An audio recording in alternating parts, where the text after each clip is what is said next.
Hello guys, അങ്ങനെ കാത്തിരുന്ന് ഞങ്ങളുടെ ഓഫീസിലെ സാറിൻ്റെ മോളുടെ കല്യാണം ഇങ്ങെത്തി. സൺഡേ ആണ് കല്യാണം. സാറ്റർഡേ ഞങ്ങൾ ഓഫീസിൽ നിന്ന് ഉച്ച കഴിഞ്ഞപ്പോൾ എല്ലാവരുമായിട്ട് ഇറങ്ങി.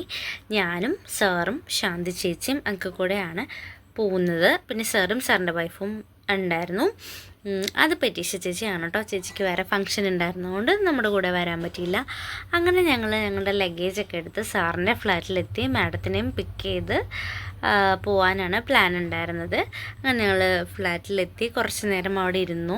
പിന്നെ എനിക്ക് ഫ്ലാറ്റിൽ മാഡം നിറച്ചും ചെടികളൊക്കെ നട്ട് നല്ല അടിപൊളിയാക്കി വെച്ചിട്ടുണ്ടായിരുന്നു. അപ്പം ഞാൻ കുറേ അതിൻ്റെ ഫോട്ടോസും വീഡിയോസൊക്കെ എടുത്തിട്ടുണ്ടായിരുന്നു. നമ്മൾ നമ്മുടെ റൂമുകളിലും വീടുകളിലൊക്കെ ചെടിയൊക്കെ നടുകയാണെങ്കിൽ എന്ത് രസമായിരിക്കും കാണാനായിട്ട്. ഒരു പ്രത്യേക ഭംഗിയാണ് അല്ലേ. അങ്ങനെ ഞാൻ അതൊക്കെ കണ്ടു. പിന്നെ നമ്മുടെ കൊക്കോ ഇവൻ്റെ കളിയൊക്കെ കുറച്ച് നേരം കണ്ട് അങ്ങനെ ഇരുന്നു. പിന്നെ നമ്മൾ മാഡത്തിൻ്റെയും സാറിനെയും വെയിറ്റ് ചെയ്തു. അവരുടെ ലഗേജ് എടുക്കാനുണ്ടായിരുന്നു. കൊക്കോ കിടക്കണമെന്നുണ്ടോ. അങ്ങനെ ഞങ്ങളെല്ലാവരും തിരിച്ച് ഇറങ്ങി. പിന്നെ മാഡമാണ് ഡ്രൈവ് ചെയ്തത്. അങ്ങോട്ട് ഡ്രൈവ് ചെയ്തത് മാഡമാണ് കേട്ടോ. അങ്ങനെ ഞങ്ങൾ കാഴ്ചയൊക്കെ കണ്ട് പോവായിരുന്നു. അങ്ങനെ നോക്കുമ്പോഴാണ് വഴിയിൽ കരിമ്പിൻ ജ്യൂസൊക്കെ വിൽക്കുന്നുണ്ട്. അപ്പോൾ അവിടെ സ്റ്റോപ്പ് ചെയ്തിട്ട് നമ്മൾ കരിമ്പ് ജ്യൂസ് വാങ്ങിച്ചു. ഞാൻ ഇത്തിരി ടേസ്റ്റ് ചെയ്തപ്പോൾ എനിക്ക് ഇഷ്ടപ്പെട്ടില്ല, അതുകൊണ്ട് ഞാൻ കുടിച്ചില്ല. പിന്നെ ഞങ്ങൾ ഒത്തിരി പോയി കഴിഞ്ഞപ്പോൾ ചേർത്തല കഴിഞ്ഞിട്ട് ഞങ്ങളൊരു ബജി കഴിക്കാൻ തോന്നി. അങ്ങനെ ഞങ്ങൾ ബജിക്കട കണ്ടപ്പോൾ അവിടെ നിർത്തി. അവിടെ നിന്ന് ചായ കുടിച്ചു.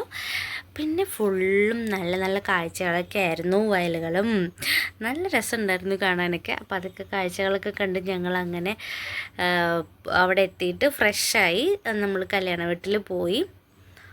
ഇതായിരുന്നു ഞങ്ങളുടെ കോസ്റ്റ്യൂം, ഞങ്ങളുടെ ഔട്ട്ഫിറ്റ്. അത് തലേന്ന് മധുരം വെപ്പ് അങ്ങനെ പറയില്ല, തലേന്ന് ഞങ്ങളവിടെ എത്തി. കല്യാണപ്പെണ്ണ് അതാണ്. ഞാൻ ഫോട്ടോസ് കൊടുക്കാം കേട്ടോ. വീഡിയോയിൽ ക്ലിയർ ആയിട്ടുണ്ടായിരുന്നില്ല, ഇതിലെടുത്തിട്ട് ക്ലിയർ ആയില്ല. അപ്പോൾ ഞങ്ങൾ ചെന്നപ്പോൾ തന്നെ ജ്യൂസൊക്കെ തന്നു. പിന്നെ നമ്മളിത് നേരെ ഡാൻസൊക്കെ കുറേ കണ്ടു. കല്യാണപ്പെണ്ണിൻ്റെയും അനിയത്തിയുടെയും ഒക്കെ ഡാൻസ്, കുറേ ഫ്രണ്ട്സും പിന്നെ കുറേ കുട്ടിപ്പട്ടാളങ്ങളൊക്കെ കൂടെ ചേർന്ന് ഡാൻസൊക്കെ കളിച്ചു. പിന്നെ നമ്മളതൊക്കെ കണ്ടു. പിന്നെ അവസാനം കലാശക്കൊട്ടായിരുന്നു. അതൊക്കെ കണ്ടിട്ടാണ് നമ്മൾ ഫുഡ് കഴിക്കാനായിട്ട് പോയത്. അപ്പോൾ നല്ല രസമുണ്ടായിരുന്നു. തലേ ദിവസത്തെ പരിപാടിയൊക്കെ അടിപൊളിയായിരുന്നു. പിന്നെ അതേ നമ്മൾ ഫുഡ് കഴിക്കാനായിട്ട് പോവാണ്. ഫുഡ് നല്ല ടേസ്റ്റ് ഉണ്ടായിരുന്നു കേട്ടോ. ഫ്രൈഡ് റൈസ്, ചിക്കൻ കറി, പപ്പടം, സലാഡ്, വെജിറ്റബിൾ അച്ചാർ, നോർമൽ നാരങ്ങ അച്ചാർ, അങ്ങനെ വെറൈറ്റി അച്ചാറുകളൊക്കെ ഉണ്ടായിരുന്നു.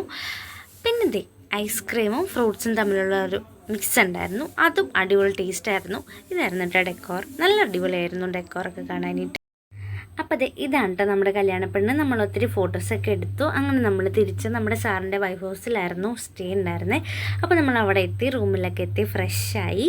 അങ്ങനെ ഞങ്ങൾ കിടക്കാനുള്ള പരിപാടിയിലേക്ക് കിടക്കുമ്പോഴാണ് നമ്മുടെ കയ്യിൽ ചോക്ലേറ്റ് ഉള്ള കാര്യം ഓർത്തത്. അങ്ങനെ പിന്നെ നമ്മൾ ചോക്ലേറ്റ് പൊട്ടിച്ച് കഴിച്ചു. അങ്ങനെ നമ്മുടെ ഈ വീഡിയോ ഇവിടെ വൈൻഡപ്പ് ചെയ്യാണ്. കല്യാണത്തിൻ്റെ വീഡിയോ ഞാൻ നെക്സ്റ്റ് ഒരു പാർട്ടായിട്ട് ഇടാം കേട്ടോ. അപ്പോൾ എല്ലാവരും കാണണേ. എൻ്റെ വീഡിയോസൊക്കെ ഇഷ്ടപ്പെടുകയാണെങ്കിൽ ഉറപ്പായിട്ട് എന്നെ സപ്പോർട്ട് ചെയ്യുക, ലൈക്ക് ചെയ്യുക, ഷെയർ ചെയ്യുക, കമൻറ്റ് ചെയ്യുക, സബ്സ്ക്രൈബ് ചെയ്യുക. ബൈ.